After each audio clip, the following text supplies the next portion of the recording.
16 నుంచి 23 వచనాలు. 1, 2, 3. కాబట్టి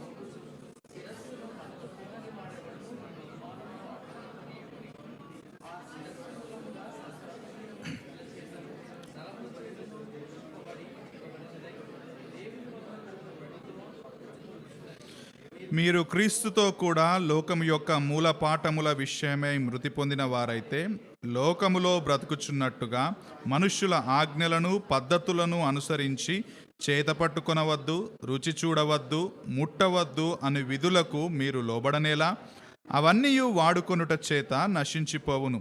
అట్టివి స్వేచ్ఛారాధన విషయములోను, వినయ విషయములోను, దేహశిక్ష విషయములోను జ్ఞానరూపకమైనవని ఎంచబడుచున్నవే గాని శరీరేచ్ఛా నిగ్రహముల విషయంలో ఏమాత్రమును ఎన్నిక చేయదగినవి కావు.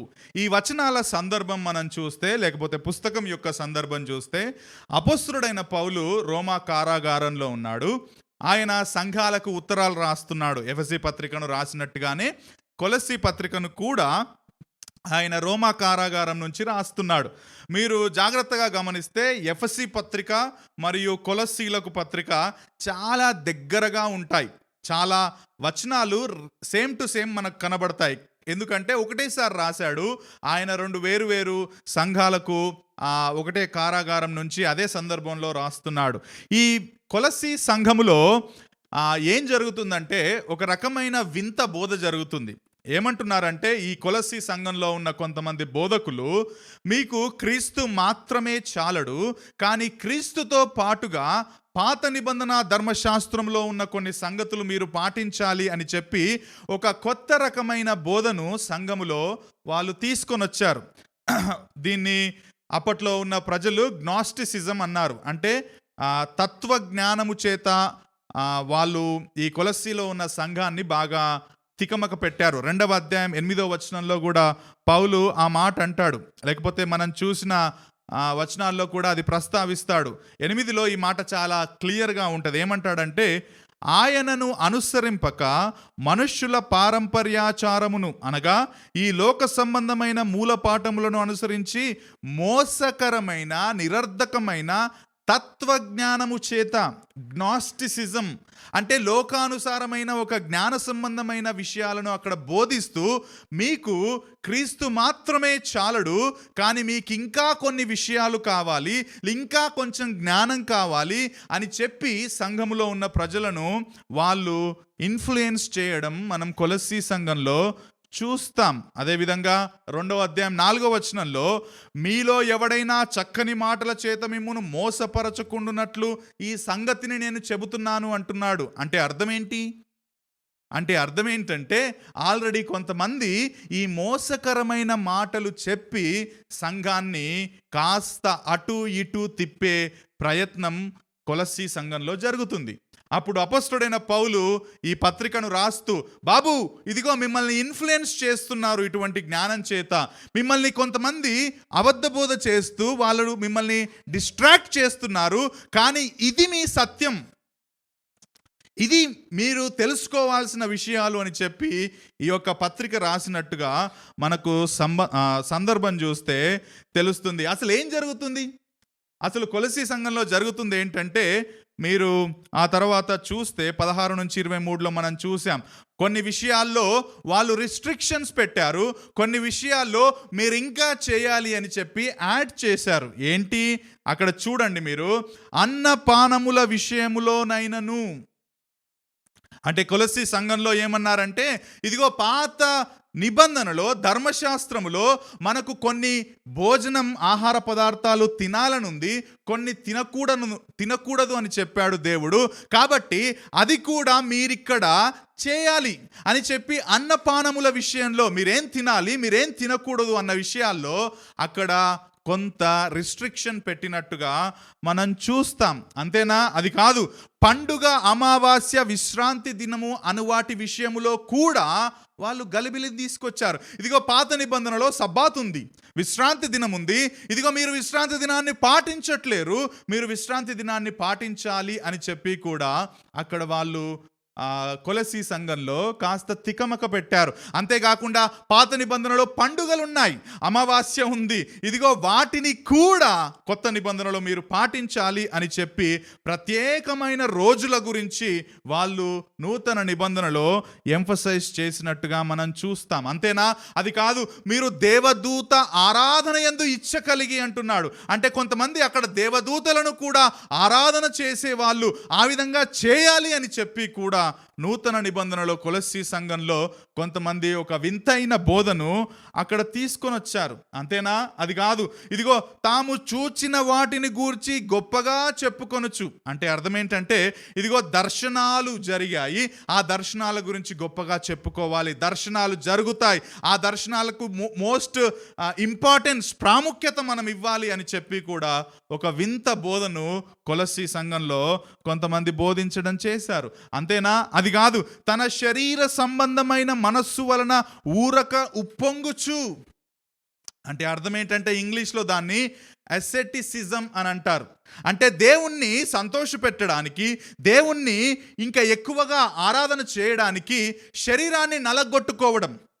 ఒకవేళ మీరు రిఫర్మేషన్ టైంలో మార్టిన్ లూథర్ గారి జీవితాన్ని పరీక్షిస్తే ఆయన ఒక రకంగా అటువంటి స్థితిలో ఉన్నాడు. దేవుణ్ణి బాగా సంతోషపెట్టడానికి, దేవుణ్ణి బాగా దగ్గరగా అనుభవించడానికి ఆయన రాత్రుళ్ళు ప్రార్థనలో గడిపేవాడట, శరీరాన్ని ఉపవాసంతో నలగొట్టుకునేవాడట.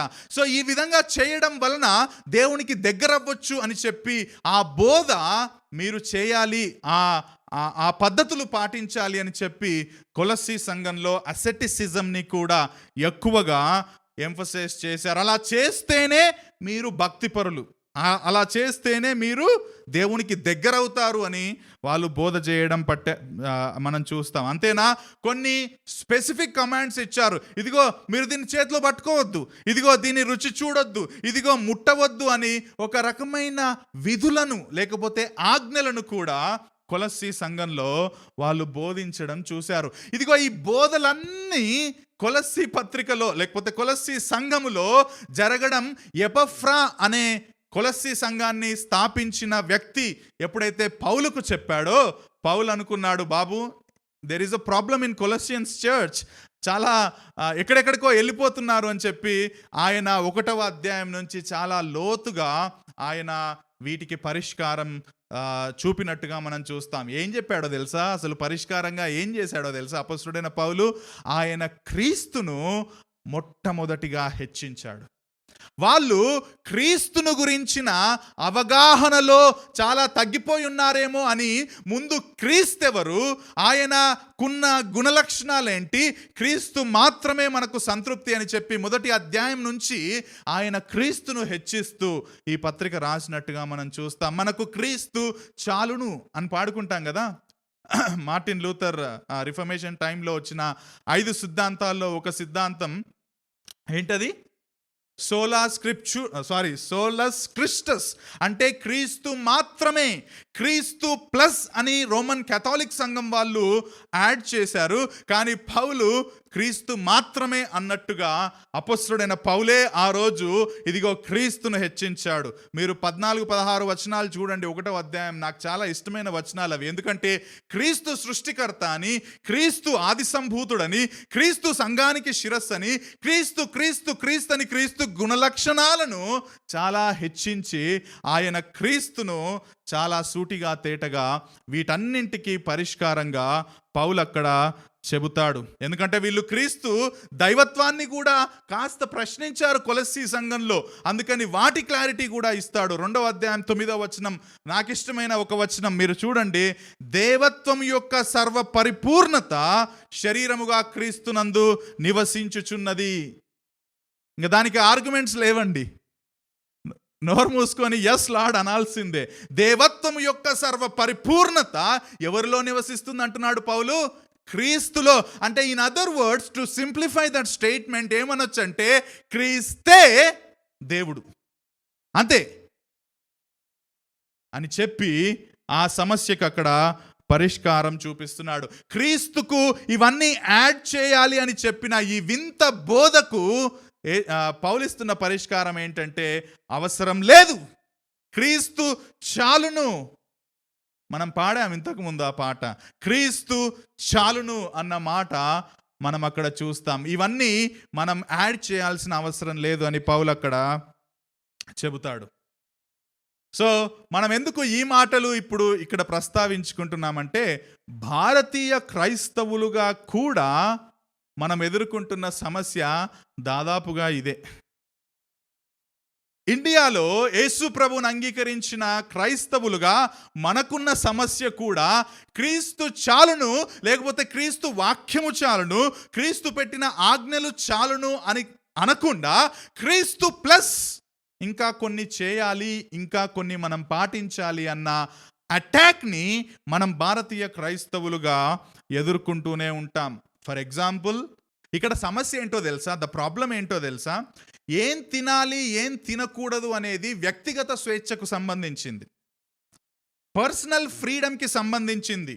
కానీ మన ప్రజలకు అది తెలియకపోవడమే ఇక్కడ సమస్య. నా మాటలు అర్థమవుతున్నాయా? ఏం తినాలి, ఏం వేసుకోవాలి, ఏ బట్టలు వేసుకోవాలి, ఒకవేళ మన ముస్లిం సహోదరులు హిజాబ్ వేసుకోవాలా, నల్లబట్టలు వేసుకోవాలి, ఇవన్నీ పర్సనల్ చాయిసెస్. సో వాటి విషయంలో రిస్ట్రిక్షన్స్ ఉండకూడదు, ఉండొద్దు కూడా. కానీ ప్రస్తుతం అది జరగట్లేదు, అది తర్వాత విషయం అనుకోండి. మనకు బైబిల్ నమ్మే మనం కూడా క్రైస్తవులుగా కూడా ఈ డిఫరెన్సెస్ తెలిసి ఉండాలి. మనకు ఏవి పాటించాలి, ఏవి పాటించకూడదు, రాజ్యాంగం ప్రకారం మనం ఏవి పాటించాలి, క్రైస్తవ పుస్తకాన్ని నమ్మే క్రైస్తవులుగా మనం ఏం పాటించాలి. ఈ డిసర్న్మెంట్ లేకపోతే మనల్ని కూడా మిగతా వాళ్ళు ఇన్ఫ్లుయెన్స్ చేస్తారు, లేకపోతే మనం కూడా క్రైస్తవ ఆచారాలను లేకపోతే సిద్ధాంతాలను తప్పిపోయి మనం కూడా ఇన్ఫ్లుయెన్స్ అయ్యే ప్రమాదం ఉంది. కాబట్టి ఇది మీకు తెలియచేయాలని నేను మీకు ఈరోజు ఈ మాటలు చెబుతున్నాను. సరే, ఇది జనరల్ ఎగ్జాంపుల్ చెప్పాను నేను బీఫ్ గురించి. మనం క్రైస్తవులుగా లోక సంబంధమైన ఆచారాలు పాటించే చాలా విషయాలు ఉంటాయి.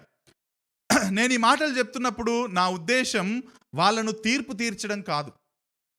పాటిస్తున్నారు కదా ఆల్రెడీ కొంతమంది క్రైస్తవులు, వాళ్ళు చాలా తప్పు చేస్తున్నారు, అసలు వాళ్ళు గలీజ్ క్రైస్తవులు అన్న ఉద్దేశంతో నేను చేయట్లేదు. ఎందుకంటే వాళ్ళకు ఆ విధంగా నేర్పించారండి తరతరాలుగా, అంతే. వాళ్లకు పైనున్న క్రైస్తవులు, క్రైస్తవ బోధకులు ఈ విధంగా ఒక క్రైస్తవుడిగా నువ్వు చేయకుండా ఉంటే మంచిది అని చెప్పలేదు కాబట్టే మేబీ వాళ్ళు చేస్తున్నారేమో. సో నేను I don't want to judge them, but at the same time నేను వాక్యంతో ఆ పద్ధతులను బేరీజు వేయాలని ఇష్టపడుతున్నాను. అల్టిమేట్గా మనం దీని దగ్గరికి రావాలండి. నువ్వెంత పెద్ద ప్రసంగికుడవైనా, నువ్వెంత పెద్ద బోధకుడవైనా, నువ్వెన్ని సంఘాలు కట్టినా, ఎంతమందికి బాప్తిజం ఇచ్చినా అదంతా తర్వాత. ఫస్ట్ ఏంటంటే నువ్వు చెప్పే వాక్యం, నువ్వు పాటించే పద్ధతులు, if they are in line with the scripture, వాక్యంతో లేకపోతే వాక్యం క్రింద వాక్యానికి విరుద్ధంగా కాకుండా ఉంటే మనం పాటించవచ్చు. నా మాటలు అర్థమవుతున్నాయా? సో వాక్యం కింద లేకుండా, వాక్యంలో చెప్పినవి కాకుండా, వాక్యానికి వ్యతిరేకంగా ఉంటే నువ్వు ఎవ్వరివైనా సరే, ఎంత గొప్పోడివైనా సరే వాటిని పక్కన పెట్టాల్సిందే. కాబట్టి ఈరోజు క్రైస్తవులుగా మనం ఆచరిస్తున్న కొన్ని ఆచారాలు in line with the word of God ఉన్నాయా లేదా అనేది ఈరోజు నేను మీకు చెప్పాలని ఇష్టపడుతున్నాను. సూటిగా అర్థమైందా? సూటిగా అంటే చాలా చాలా బాగా అర్థమైంది, చాలా సూటిగా అర్థమైందా? వెరీ గుడ్, మంచిది. సో సూటిగా మతపరమైన విషయాలతో కనెక్ట్ అయిన పద్ధతులు ఏమైనా ఉంటే వాటిని మనం పాటించొద్దు, ఫస్ట్ థింగ్. రెండవది, తార్కికంగా సరైనవి కావు. తార్కికంగా అంటే లాజికల్గా చూస్తే కూడా ఇది సరైంది కాదు అంటే కూడా పాటించాల్సిన అవసరం లేదు. మూడవది, దేవుని వాక్యంలో ఉన్న సంగతులకు వ్యతిరేకంగా పద్ధతులు ఒకవేళ కనబడితే వాటిని కూడా మనం పాటించాల్సిన అవసరం లేదు. ఈ మూడు గుర్తుపెట్టుకోండి, చాలా ఆలోచించి రాశాను అవి. మతపరమైన విషయాలు డైరెక్ట్గా కనెక్ట్ ఉంటే పాటించొద్దు, లాజికల్గా కూడా ఇంత లాజికల్గా అనిపించట్లేదు అంటే కూడా పాటించొద్దు, లేకపోతే మూడోదేంటి? ఎక్కడ దేనితో పోల్చమన్నాను? వాక్యం. సో ఇంప్లిసిట్గా కాకుండా, ఎక్స్ప్లిసిట్గా కాకుండా ఇంప్లిసిట్గా, అంటే ఆ వాక్యానికి కాస్త వ్యతిరేకంగా అనిపిస్తుంది అని అనిపించినా కూడా వాటిని మనం అవాయిడ్ చేయడం చాలా మంచిది. నా మాటలు అర్థమవుతున్నాయా? సో ఆ విషయాలు ఈరోజు మీరు గమనించండి. దాంట్లో మొట్టమొదటిది క్రైస్తవులు వాస్తును పాటించడం. మీకు ఆల్రెడీ వినే ఉంటారు, క్రైస్తవులు వాస్తును పాటించొద్దు అని డైరెక్ట్గానే ఉంటారు. కానీ దానికి రీజన్ ఎందుకో కూడా వెరీ సాడ్. క్రైస్తవులు వాస్తు శాస్త్రుల దగ్గరికి వెళ్ళి ప్లాన్స్ అడుగుతున్నారని నాకు తెలుసు. లేకపోతే వీళ్ళు వాస్తు శాస్త్రం దగ్గరికి వెళ్ళాల్సిన అవసరం లేదు. ఆల్రెడీ దీనికి సంబంధించి 10 మందిలో చెప్పుకున్న విషయాలు వస్తాయి. ఇప్పుడు మైకేల్కి ఎట్లా తెలుసు సౌత్ ఈస్ట్లో అది కట్టాలని? ఆయన వాస్తు శాస్త్రం దగ్గరికి వెళ్ళకపోవచ్చు, కానీ వాళ్ళు ఆ ఇల్లు కట్టేటప్పుడు కావచ్చు, ఆ ఇంజనీర్ దగ్గరికి వెళ్ళిపోయినప్పుడు కావచ్చు, వాళ్ళే చెబుతారు. You go to any architect, he will tell you ఇది ఇక్కడ ఉండాలి, అది అక్కడ ఉండాలని. ఎక్కడి నుంచి వచ్చింది అదంతా? వాస్తు శాస్త్రం. Dear brothers and sisters, as Christians we should not follow it. కొంతమంది క్రైస్తవులు ఏమంటారంటే, అరే మీరు అట్లా అంటారు ఏందండి, పాత నిబంధనలో మోషేకి దేవుడు ఆ గుడారం కట్టుమన్నప్పుడు చెప్పలేదా? ఆహా, అలా అర్థమైందా నీకు? ఏం చెప్పాడు అక్కడ పాత నిబంధనలో? నువ్వు ఇల్లు కట్టు, లేకపోతే మందసం కట్టు, ఆ గుడారం కట్టు అని దానికి డైరెక్షన్స్ ఇచ్చాడు. He was guiding. కానీ ఈ దిక్కులోనే కట్టు, ఈ దిక్కులో కట్టకపోతే నీకు అష్టైశ్వర్యాలు రావని పాత నిబంధనలో యెహోవా దేవుడు మోషేకి చెప్పాడా? ఒక ఇంజనీర్ ఏ విధంగా అయితే కట్టుమని చెప్తున్నాడో దానికి కొలతలిచ్చి నువ్వు ఇట్లా కట్టుమని గైడెన్స్ ఇచ్చాడు. కానీ ఇలా కట్టకపోతే, ఈ దిక్కులో పెట్టకపోతే నీకు నేను ఆశీర్వాదం ఇవ్వనని పాత నిబంధనలో దేవుడు చెప్పలేడు. ఎందుకు చెప్పలేడు? ఎందుకంటే భూమి అంతా సృష్టించింది దేవుడే. దేవుడు ఈ 4 లేకపోతే 8 దిక్కుల్లోనే ఉండడు. ఆయన పూర్తిగా మహాకాశములు పట్టజాలని, లేకపోతే ఆకాశాన్ని మహాకాశాన్ని సమస్తమును సృష్టించిన దేవుడు దాని మీద అధిపతిగా ఉన్నాడని బైబిల్ చెప్తుంటే, నువ్వు ఓన్లీ కొన్ని దిక్కుల్లో కొన్ని ప్రదేశాల్లో మాత్రమే దేవుడు ఉంటాడు, అట్లా కట్టుకుంటేనే నీకు ఆశీర్వాదం ఉంటుందన్నది అది క్రైస్తవ పద్ధతి కాదు. కీర్తన 24:1-2, భూమియు దాని సంపూర్ణతయు లోకమును దాని నివాసులను యెహోవాయే. సంపూర్ణంగా ఆయన ఉంటాడు, సంపూర్ణంగా ఆయన అధికారిగా ఉంటాడు. ఇంకో విషయం చెప్పన్నా సింపుల్గా, ఆయన మనల్ని దీవించే విధానం మనం ఏ దిక్కున ఒంటిల్లు కట్టుకుంటే, ఏ దిక్కున బాత్రూమ్ కట్టుకుంటే దాని మీద ఆధారపడదు. ఆ ఇంట్లో నువ్వు ఆయన మాటలను ఏ విధంగా పాటిస్తూ బతుకుతున్నావన్న దాని మీద ఆధారపడుతుంది. నా మాటలు అర్థమవుతున్నాయా? ఆ ఇంట్లో ఉంటూ ఆయన మాటలను నువ్వు ఏ విధంగా పాటిస్తూ బతుకుతున్నావో దాని మీద ఆయన దీవెనలు ఉంటాయి. కానీ నువ్వు ఎట్లా కట్టుకుంటా ఆయనకి ఎందుకే? ఏం పైసలు లేని గుడిసెలు కట్టుకొని ఉంటాడు, ఆయన కూడా వాస్తు చూస్తాడా? వాడికి ఉండడానికి పైన అది ఉంటే చాలు, వాళ్ళని ఆశీర్వదించడా దేవుడు? ఆశీర్వదిస్తాడు. క్రైస్తవులుగా మనం వీటికి దూరంగా ఉంటే మంచిది. పాలు పొంగిస్తే శాంతి సమాధానం రాదు. పాపాలు క్షమించబడితే, క్రీస్తు ఆజ్ఞలు పాటిస్తే ఆశీర్వాదాలు వస్తాయి. పొంగించకండి పాలు, లీటర్ పాలు వేస్ట్ చేయకండి. 90 రూపాయలు అయింది ఇప్పుడే. మన పాపాలు క్షమించబడాలి, మనం ప్రభువుకి ఇష్టంగా బ్రతకాలి, అప్పుడు ఆశీర్వాదం మనకు. కాబట్టి ఇటువంటివి మనం పాటించకుండా ఉంటే మంచిది. అలాగని నేను ఇల్లు కట్టుకోవద్దు అంటలేదండోయ్, కట్టుకోండి, దేవుడు ఇస్తే ఇల్లు కట్టుకోండి, ఓకే, మంచి ఇల్లు కట్టుకోండి. నేను వచ్చి ప్రార్థన కూడా చేస్తా, మీరు కానుకేమి ఇవ్వద్దు, నాకు అవసరం లేదు, నాకు కానుక, ప్రార్థన చేస్తా. నా పాయింట్ అది కాదు. నా పాయింట్ ఏంటంటే, లోకానుసారమైన పద్ధతులను పాటిస్తూ మనం క్రైస్తవులుగా ఉండకూడదని. రెండవది, ఇవి చాలా ఇష్టం మీకు, మీలో చాలామంది పాటించేవి. రెండవ విషయాలు, మంచివి చెడ్డవి అని రోజులను విభజించడం. ఏంటది? వారంలోని కొన్ని రోజులు మంచివి, నెలలోని కొన్ని రోజులు మంచివి, నెలలోని కొన్ని రోజులు చెడ్డవి అని చెప్పి విభజించి దాని ప్రకారంగా జీవిస్తాం చూడండి, అది.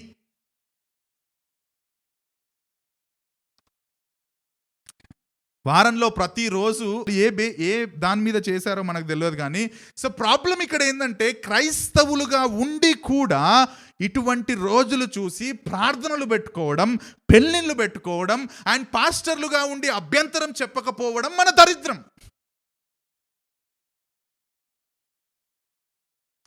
పెళ్లి చూపులకు వెళ్ళేటప్పుడు ఎంతమంది వెళ్ళాలండి? 3, 5, 7 ఇద్దరు పోతే కాదా పెళ్ళి? ఇద్దరు కాగానే అక్కడికి వచ్చి ఇద్దరికి మధ్యలో ఒక పెద్ద అగాధం వచ్చి ఇక పెళ్లి కంపల్సరీ క్యాన్సిల్ అవుతుందా? ఎందుకు? హైందత్వంలో బేసి సంఖ్య సరి సంఖ్య కంటే ఎక్కువ శక్తివంతమైనదని ఒక అభిప్రాయం. దానికి కూడా రీజన్ ఒక ఆయన ఇచ్చాడు, ఉంది అక్కడ, ఉందా అది? సేమ్ అదే. ఏంటది? బేసి సంఖ్యలు గల రోజుల్లో దైవిక శక్తి సరి సంఖ్యల రోజుల్లో ఎక్కువగా ఉంటుంది అట. ఒక ఆయన చెప్పిన మాట, అది కూడా నేను కోట్ చేశాను నేను అక్కడ.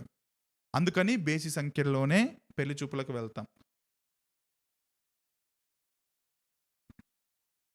ఇంట్లో ఎవరైనా పుడితే ఎప్పుడు చేస్తారండి? తొట్టెలా?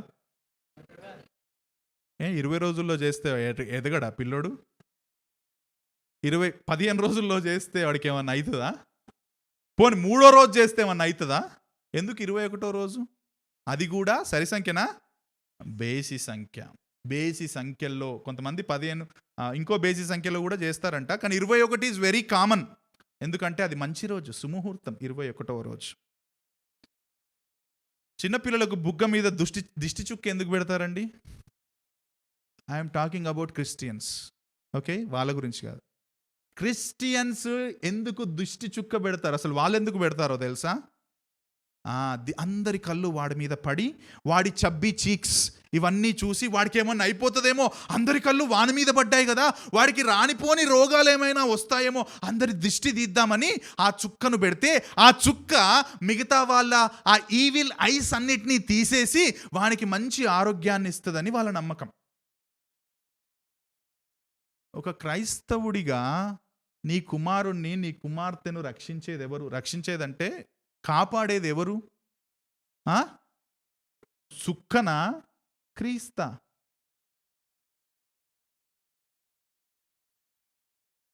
నేను ఈ మతపరమైన కనెక్షన్స్, ఎవరైనా చచ్చిపోయిర్రు అనుకో, ఎప్పుడు పెడతారు జ్ఞాపకార్థ కూడిక? 10 దిన కర్మ. ఎన్నో రోజు పెడతారు? 11th, 9th, 7th. 3 ఒద్దులు చేస్తారు మా తెలంగాణలో, ఓకే? 3 ఒద్దులు చేస్తాం, ఒక చిన్న పండుగ చేస్తాం, చిన్న మేక కోస్తాం. తర్వాత 7 ఒద్దులు చేస్తాం. 7 ఒద్దులు అంటే పెద్ద దినాలు, ఇవి చిన్న దినాలు, అవి పెద్ద దినాలు. బేసి సంఖ్యలో బతుకుతాం. సరి సంఖ్యలో చేస్తే లేచి వస్తాడా ఏంది? మంచిదే కదా, లేచి వస్తే ఆయన.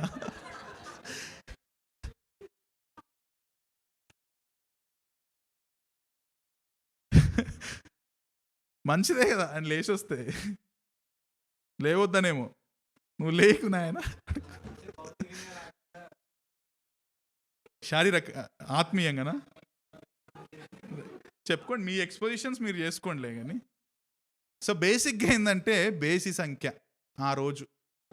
అందుకే మనం ఎక్కడో అవసరం లేదు. ఎవరికైనా ఇంటికి వెళ్ళామనుకో బర్త్డేకి, కవర్లో ఎన్ని పెడతామండి డబ్బులు? 50 రూపాయల నోట్ ఎప్పుడన్నా పెట్టిర్రా? పక్కన వెనకాల టింగ్ మన ఒక శబ్దం, ₹1. 100 రూపాయలు ఎక్కడన్నా పెట్టిర్రా? మా విలేజ్లోకి రండి, తెలంగాణలో, ఆంధ్రాలో ఇది ఉందో లేదో తెలియదు. విలేజ్లో కొంతమంది డైరెక్ట్ గిఫ్ట్స్ ఇస్తారు పెళ్ళికి. ఇంకొందరు ఆ పెళ్లి తరపున ఉన్నోళ్ళు కూర్చుంటాడు బుక్ పట్టుకొని, అక్కడ ఏం రాస్తాడు? కట్నం రాస్తాడు. సో అక్కడ డబ్బులు, అక్కడ గిఫ్ట్ ఇయ్యని వాళ్ళు పైసలు ఇచ్చిపోతారు అనమాట. పెళ్లి కొడుకు పెళ్లి కూతురికి కట్నాలు రాస్తామని అంటాం అనమాట మా తెలంగాణలో జనరల్గా. మీరు పోయి ఆ బుక్ చూడండి ఎప్పుడన్నా. 51, 61, 101, 111 ఉంటుంది, కానీ సరి సంఖ్యలు చాలా తక్కువ ఉంటుంది. మేబీ మనకి ₹1 దొరక్క పెట్టాడేమో, కానీ జనరల్గా అయితే పక్కన రూపాయి ఉంటుంది కంపల్సరీ. దేనికి అంటే బేసి సంఖ్య. సో నా ప్రశ్న ఏంటంటే, సంఖ్యలు మన జీవితాన్ని నిర్దేశిస్తాయండి క్రైస్తవులను? గ్రహాలు మన జీవితాలను నిర్దేశిస్తాయండి? యేసుక్రీస్తు ప్రభు ఈ లోకానికి వచ్చిండు, మరణించాడు, తిరిగి లేచాడు, మన పాపాలు క్షమించాడు, మన జీవితాలు ఆయనకి ఇష్టంగా ఉండడానికి వాక్యం ఇచ్చాడు, పరిశుద్ధాత్మ దేవుడు మనకు సహాయం చేస్తున్నాడు.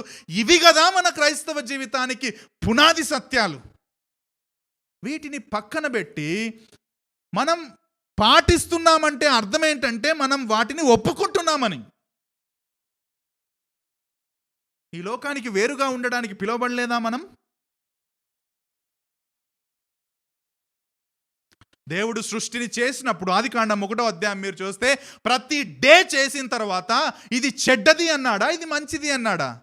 దేవుడు మంచివి అని చెప్పిన రోజులను మనం ఎందుకండి చెడ్డగా చేస్తున్నాం? అసలు every day is day of the lord. ప్రతిదీ కూడా దేవుడు చేసిన రోజే. అది బేసి సంఖ్య సరి సంఖ్య అన్నది కాదు. దేవుడు చేశాడు, అది మంచి రోజు. అది చెడ్డది ఎప్పుడైతుందంటే నువ్వు దేవునికి విరుద్ధంగా పాపం చేస్తే నీకు చెడ్డగా అవుతుంది. నా మాటలు అర్థమవుతున్నాయా? దేవుడు ఏ విధంగా నిన్ను బతుకుమన్నాడో ఆ విధంగా నువ్వు బతకపోతే అప్పుడు ఆ రోజు నీకు చెడ్డగా అయిపోతుందేమో. రోజు చెడ్డది కాదు, నీ జీవితం చెడ్డదైపోయింది పాపాన్ని బట్టి.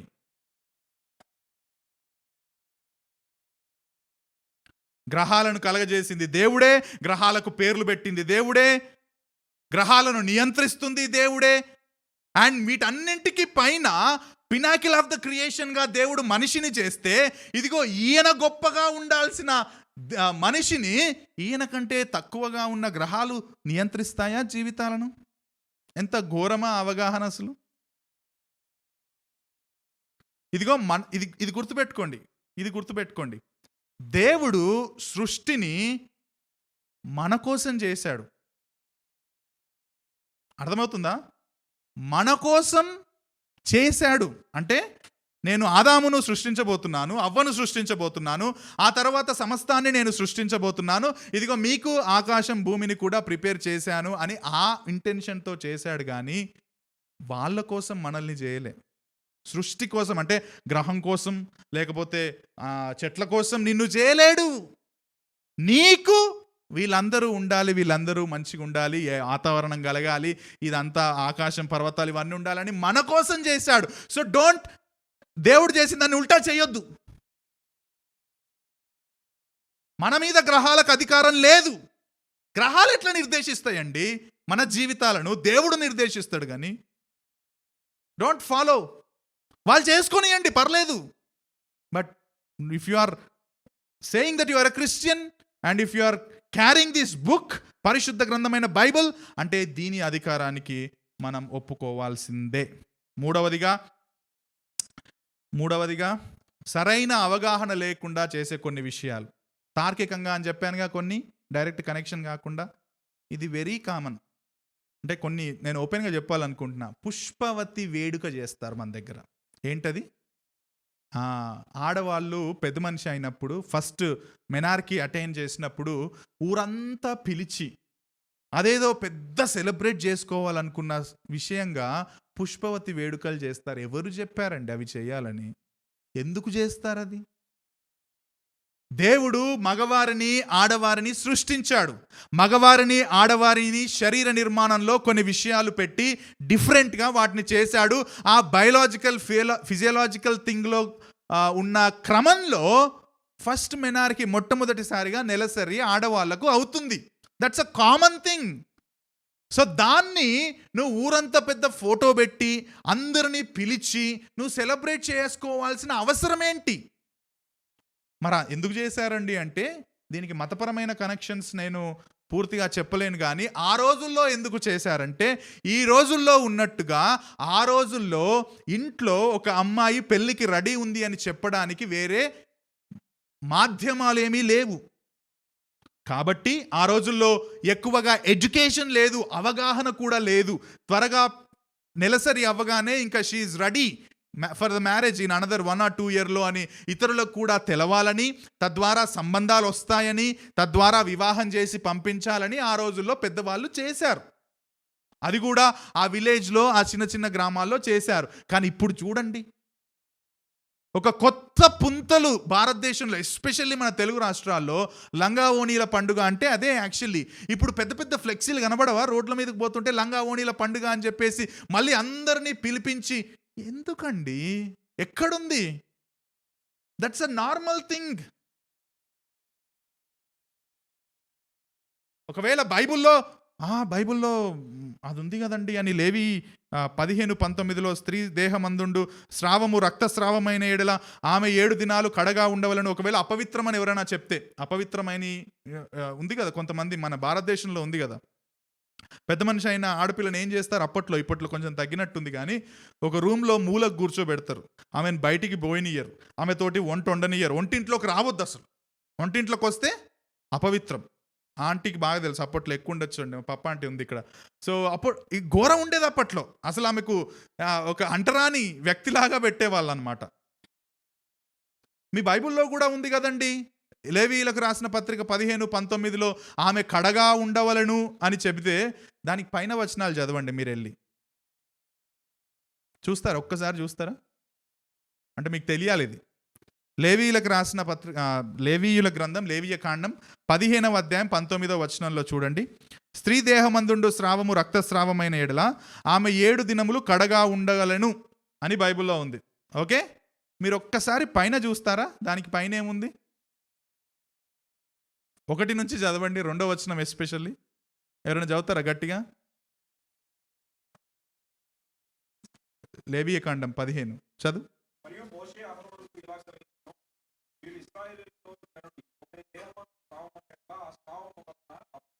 ఎవరు? వాడు. మెన్నుకు ఉండదు అనుకుంటున్నారా? తర్వాత చదువు.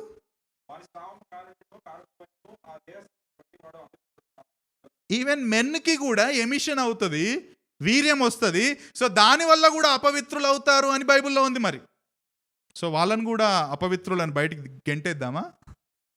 అక్కడ చెబుతుంది సెరిమోనియల్ లా అంటే ఒక వ్యక్తి యొక్క పవిత్రత అపవిత్రత. అప్పుడు మందసం కట్టారు, లేకపోతే హోలీ ఆఫ్ హోలీస్ ఆ విషయాల్లో ఉన్నారు. సో మీరు అపవిత్రులు అంటే ఇంకా మీరు అంటరాని వాళ్ళు, లేకపోతే వాళ్ళని పక్కన పెట్టండి, చీత్కరించండి అనే విషయంలో చెప్పట్లేడు. ధర్మశాస్త్రానికి సంబంధించి సెరిమోనియల్ లా, వాటిని తెలుగులో ఏమంటారో సెరిమోనియల్ అంటే ఎవరైనా చెప్తారా? సెరిమోనియల్ అంటే ఆచార సంబంధమైన కొన్ని ఆజ్ఞల విషయంలో పాటించాల్సిన సంగతుల సందర్భంలో ఆ మాట చెప్పాడు. చెప్పి వాళ్ళు పరిశుద్ధ స్థలంలో వాళ్ళు కడుక్కొని రావాలా. సింపుల్గా ఏంటంటే వాళ్ళు ఏమంటారు, ప్యూరిఫై చేసుకోవాలి. మీరు అందుకే ఆ వచనాలన్నీ చదవండి. కింద ఏముంటుందంటే, ఒకవేళ వాళ్ళు రావాలనుకుంటే వాళ్ళు పవిత్రంగా నీళ్ళతో స్నానం చేసుకొని రావచ్చు అని ఉంటుంది మందసం దగ్గరికి. అంతేగాని వాళ్ళను పూర్తిగా బయటికి వెళ్ళగొట్టండి, వాళ్ళని అంటరాని వారిగా చూడండి అని చెప్పే విషయాలు కావవి. ఆచార సంబంధంగా కొంతమందికి అప్పుడు ఇచ్చిన ఆజ్ఞలుగా మాత్రమే వాటిని చూడాలి. నా మాటలు అర్థమవుతున్నాయా? ఒకవేళ if you want to come then you purify, then నువ్వు స్నానం చేసుకొని మంచిగా ఫ్రెష్గా రమ్మని అక్కడ చెప్పడానికి చెప్పబడిన సందర్భం మాత్రమే అది. సో దాన్ని తీసుకొచ్చి మళ్ళీ దీనికి కనెక్ట్ చేయడం అనేది కరెక్ట్ కాదు. సో బేసిక్గా ఏంటంటే, మానవుడి లేక ఎస్పెషల్లీ స్త్రీ యొక్క శరీరంలో జరిగే హార్మోనల్ లేకపోతే శారీరక సంబంధమైన బయోలాజికల్ సంబంధమైన మార్పుల్లో భాగంగా జరిగే ఒక విషయాన్ని ఒక పెద్ద వేడుకగా చేయడం క్రైస్తవులుగా మంచిది కాదు. మీకు డబ్బులు ఎక్కువైతే నాకు ఇవ్వండి, ఓకే, నేను దాన్ని సరిగ్గా మంచి యూజ్కి యూజ్ చేస్తా. నేను చెప్తాను కూడా, మీరు మీ దేనికి యూజ్ చేశాను అనేది కూడా మీకు చెప్తా. Don't do that. అయినా చేస్తామంటే చేసుకోండి, నేను దాన్ని కంట్రోల్ చేయాలనుకోవట్లేదు. బట్ చెప్తున్నా, దాని వెనకాల రీజనింగ్ అనేది నేను మీకు చెప్తున్నా. ఎందుకంటే మనల్ని దేవుడు ఆల్రెడీ పవిత్రపరిచాడండి. ఇప్పుడు ఆ స్త్రీని కూడా పవిత్రపరిచాడండి. ఆమె అంటరానిది కాదు, నువ్వు అంటరాని వాడవు కాదు. ఆయన వాక్యం వలన యోహాను సువార్త 15:3 క్రీస్తు వాక్యము చేత మనం శుద్ధీకరించబడ్డాం, పవిత్ర పరిశుద్ధాత్మ చేత మనం నింపబడ్డాం. మనల్ని ఆలయంగా చేసుకుని ఆయన నివసిస్తున్నప్పుడు మనం ఇంకా అపవిత్రులం ఎక్కడమండి? మనం పవిత్రులం, పరిశుద్ధులం ఆయన ఎదుట. సో ఎవరిని కూడా ఆ విధంగా చూడకూడదు. అసలు దారుణం ఏంటంటే, సరే ఇదంతా ఎందుకు చెప్తున్నానంటే, క్రైస్తవులుగా ఇటువంటి ఫంక్షన్లు పెట్టడం, మళ్ళీ దాన్ని పాస్టర్ని పిలిపించడం, పాస్టర్ని ప్రార్థన చేయించడం. ఇప్పుడు ఏమని చేయాలి పాస్టర్ ప్రార్థన? నాకు ఇప్పటికే ఆ క్వశ్చన్, ఏమని చేస్తున్నాడు ఆయన ప్రార్థన ఆ ఓణీల ఫంక్షన్కి ఒక పాస్టర్ పోయి? దేవా ఈమెను పెద్ద మనిషిని చేసినందుకు నీకు స్తోత్రం అంటున్నాడా? అంటే నా పాయింట్, నేను అంటే మీరు ఆలోచించాలని చెప్తున్నాను. నేను ఏదో నవ్వులాటగా అని కూడా చెప్పట్లేదు, నవ్వు వస్తుంది ఎందుకంటే అట్లా చేస్తున్నారు క్రైస్తవ్యాన్ని. కానీ ఆలోచించండి, ఏమని ప్రార్థన చేస్తాడు ఇప్పుడు ఆయన? దేవుడు కాదా ఆమెను చేసింది? దేవుడు కాదా లోపల హార్మోన్స్ పెట్టింది? దేవుడు కాదా ఆ ప్రత్యేకమైన విధానంలో వాళ్ళని ఎదిగింపజేసేది? దేవుడే చేస్తున్నప్పుడు దానికి ఒక వేడుక చేసి దాన్ని అందరి ముందు నిలబెట్టి ఆ అమ్మాయిని, ఎంత ఎంబారాసింగ్ ఉంటుందండి అసలు. పిల్లలకు తెలియదు, వాళ్ళకి తెలియదు కాబట్టి నడిచిపోతుంది. అవసరమా అది? త్వరగా 4వదిగా కొన్ని సంగతులు చెప్తా. ఎవరైనా తుమ్మితే అశుభం, క్రైస్తవులే కూర్చుంటారా లేదా? తుమ్మినప్పుడు కూర్చొని పోయే క్రైస్తవుడి నువ్వు అయితే నీకు దండం. కరోనా టైంలో ఎన్నిసార్లు కూర్చోవాల్సి వస్తున్నావు అన్నప్పుడల్లా కూర్చోవాలి. ఇక ఎవరు దానికి అసలు రిలీజియస్ కొనటేషన్ కూడా లేదు, ఎవరో పెద్ద మనిషి చెప్పిండు. దెర్ ఈజ్ నో రీజన్, అసలు దానికి రీజనే లేదు. నల్ల పిల్లి పోతే, ఇంకోటి ఏంది, నల్ల బట్టలు వేసుకుంటే, ఇంతకుముందు మీకు చెప్పినట్టు గుర్తు,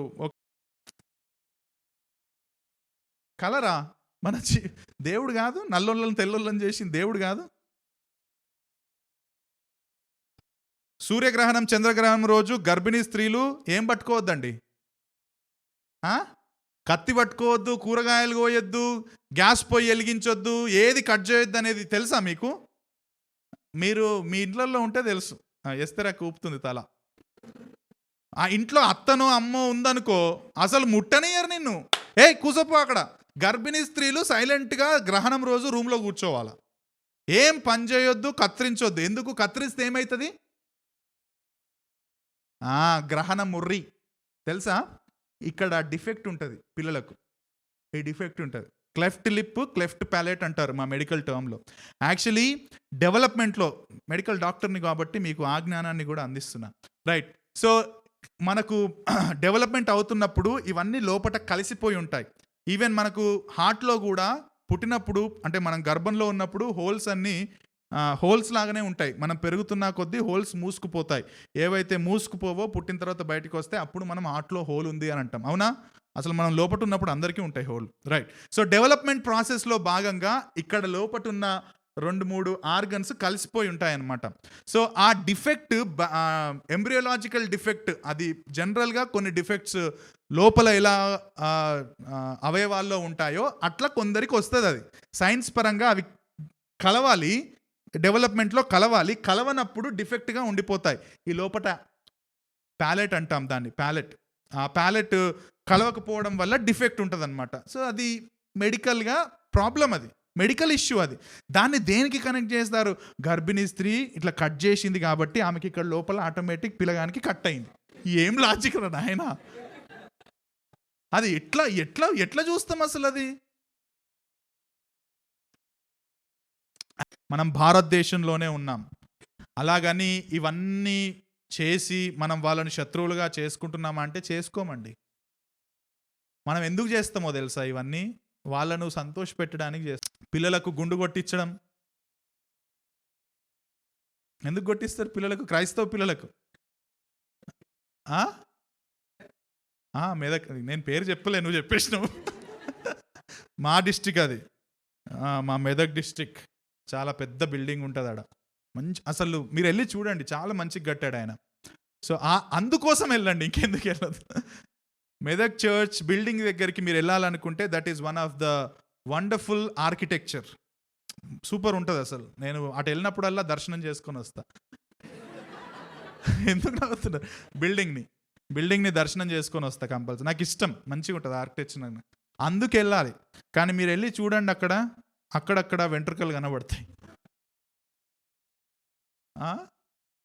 మేకలు కూడా కోస్తారు. ఇక కోసుకోనిలే, పాపం గుండెందుకు కొట్టించడం అని. విజయవాడ ఎందుకు మా ఆంధ్రలోనే ఎందుకేం అనట్లేరని మీరు అనుకుంటున్నారేమో. గుణదల మాత, గుణదల మాత దగ్గరికి కూడా దర్శనం, మంచి ఆర్కిటెక్చర్. నేను కూడా పోయినా. కొండ మీదకి ఒక్కొక్క దగ్గర జీసస్ క్రైస్ట్కి సంబంధించిన మెయిన్ ఇన్సిడెంట్స్ విగ్రహాలు ఉంటాయి. కొండ మీదకి ఎక్కుతా ఉంటే లాస్ట్లో క్రాస్ ఉంటుంది పెద్ద కొండ మీద. సూపర్ ఉంటుంది, మంచిగా ఎక్సర్సైజ్ కూడా అవుతుంది. మీరు గుణదలకు వెళ్ళాలనుకుంటే వెళ్ళండి, కానీ గుండు కొట్టించుకోకండి. పిల్లలకు కూడా గుండు కొట్టించదు. మనోళ్ళు సైంటిఫిక్గా దాన్ని మారుస్తారు. చిన్నప్పుడే గుండు కొట్టించేస్తే వెంట్రుకలు బాగా వస్తాయని. నేను కూడా అదే పని చేసిన. డాక్టర్ అయ్యి ఉండి మా వాళ్ళకు కూడా ఫస్ట్ పెద్ద పాపకు కొట్టించి పడేసిన, కానీ లేదు, తర్వాత తెలిసింది, ఆలస్యంగా తెలిసింది మాకు. అందుకని అన్నమాట వాళ్ళు చేయిస్తారు, మంచిది, very good, that's a wonderful way of doing it. Let them do it. But మనం ఏం చేస్తున్నాం? ప్రార్థన అదే. ఇవన్నీ ప్రాబ్లం ఏంటంటే డబ్బులు వస్తాయండి పాస్టర్లకి, డబ్బులు వస్తాయి పాస్టర్లకి ఇవి చేస్తే.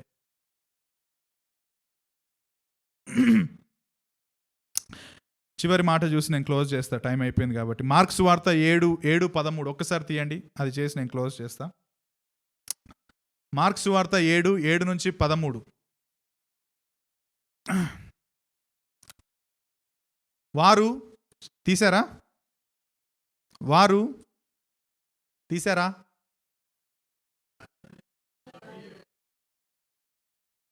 నేను వారం చేశానా వీరిని? ఓకే. మానవులు కల్పించిన పద్ధతులు, జాగ్రత్తగా వినండి ఆ మాటలు. మానవులు కల్పించిన పద్ధతులు దేవోపదేశములని బోధించుచు నన్ను వ్యర్థముగా ఆరాధించుదురు. మనుషులు పెట్టిన పద్ధతులను అవే దేవుడు చెప్పినట్టుగా చేసి నన్ను వ్యర్థంగా ఆరాధిస్తారు అని వేషధారులైన మిమ్మును గూర్చి యెషయా ప్రవచించినది సరే, అది కరెక్టే. మీరు దేవుని ఆజ్ఞను విడిచిపెట్టి మనుష్యుల పారంపర్యాచారమును గైకొనుచున్నారు. ఎవరి ఆచారాన్ని గైకొంటున్నారు? మనుష్యుల పారంపర్యాచారాన్ని. దేన్ని విడిచిపెట్టారు? దేవుని ఆజ్ఞను విడిచిపెట్టారు. మరియు మీరు మీ పారంపర్యాచారమును గైకొనుటకు దేవుని ఆజ్ఞను బొత్తిగా నిరాకరిస్తారు. వీళ్ళ గురించే చెప్పాడేమో యేసుక్రీస్తు ప్రభు ఆ రోజు. 2 కొరింథీ 6:14-18 అది కూడా చూడండి. 2 కొరింథీ అక్కడ లేదు, మీరు బైబిల్లో చూడండి. 2 కొరింథీ 6:14-18. మీరు అవిశ్వాసులతో జోడుగా ఉండకుడి అంటే అవిశ్వాసులతో ఫ్రెండ్షిప్ చేయొద్దని చెప్పట్లేదు అక్కడ. ఓకే, మీరు తప్పుగా అర్థం చేసుకోవద్దు. నీతికి ఆచారాల సంబంధ విషయంలో నీతికి దుర్నీతితో ఏమి సాంగత్యం, వెలుగుకు చీకటితో ఏమి పొత్తు, క్రీస్తుకు బెలియాలతో ఏమి సంబంధం, అవిశ్వాసితో విశ్వాసికి పాలెక్కడిది, దేవుని ఆలయమునకు విగ్రహములతో ఏమి పొందిక, మనము జీవము గల దేవుని ఆలయమై ఉన్నాం. అందుకు దేవుడు ఇలాగూ సెలవిస్తున్నాడు, నేను వారిలో నివసించి సంచరిస్తాను, నేను వారి దేవుడినయ్యుందును, వారు నా ప్రజలయ్యుందురు. కావున మీరు వారి మధ్య నుండి బయలువెడలి ప్రత్యేకంగా ఉండండి. ప్రత్యేకంగా ఉండండి అంటే ఊరవతలే ఉండండి అని అర్థం కాదు. క్రైస్తవులు కాబట్టి ఊరవతల కూర్చోండి, మీరు మిగతా వాళ్ళతో సంబంధాలు లేకుండా ఉండండి అని దాని అర్థం కాదు. మీరు ప్రత్యేకంగా వెడలి ఉండండి అంటే అర్థం ఏంటంటే వాళ్ళ వర్షిప్ సంబంధమైన ఆచారాల్లో మీరు పాల్గొనకండి. నాకు మంచి ఫ్రెండ్స్ ఉన్నారు, క్రిస్టియన్ ఫ్రెండ్స్ ఉన్నారు, మంచి హిందూ ఫ్రెండ్స్ ఉన్నారు, నాకు ముస్లిం ఫ్రెండ్స్ ఉన్నారు. I love them and they know that I'm a Christian. దాని గురించి మాట్లాడట్లేదు ఇక్కడ, మాట్లాడుతుంది వర్షిప్ సంబంధించిన విషయాలు. నేను వారిలో నివసిస్తాను, ప్రత్యేకంగా ఉండేది, అపవిత్రమైన దాన్ని ముట్టకూడని ప్రభు చెప్పుచున్నాడు. మరియు నేను మిమ్మల్ని చేర్చుకుందును, మీకు తండ్రిని అయ్యుందును, మీరు నా కుమారులను కుమార్తెలను అయ్యుందురని సర్వశక్తి గల ప్రభు చెప్తున్నాడు. బ్రదర్స్ అండ్ సిస్టర్స్, నిన్ను వల్ల నీ పొరుగు వారిని ప్రేమించండి. We are in India, we have to love and praise God. We are praying for our brothers and sister. మనం ప్రార్థన చేస్తున్నాం, మన నాయకుల కోసం ప్రార్థన చేస్తున్నాం, మనం మన అధికారుల కోసం ప్రార్థన చేస్తున్నాం, నీతిగా బతుకుతున్నాం, న్యాయంగా బ్రతుకుతున్నాం. అలాగని వారి ఆరాధన సంబంధించిన విషయంలో మనం కాంప్రమైజ్ అయ్యి లోకానికి ఉప్పుగా వెలుగుగా ఉండడానికి పిలువబడ్డ క్రైస్తవులుగా ఉండకుండా మనం లోకంతో పాటుగా ఉండడం మంచిది.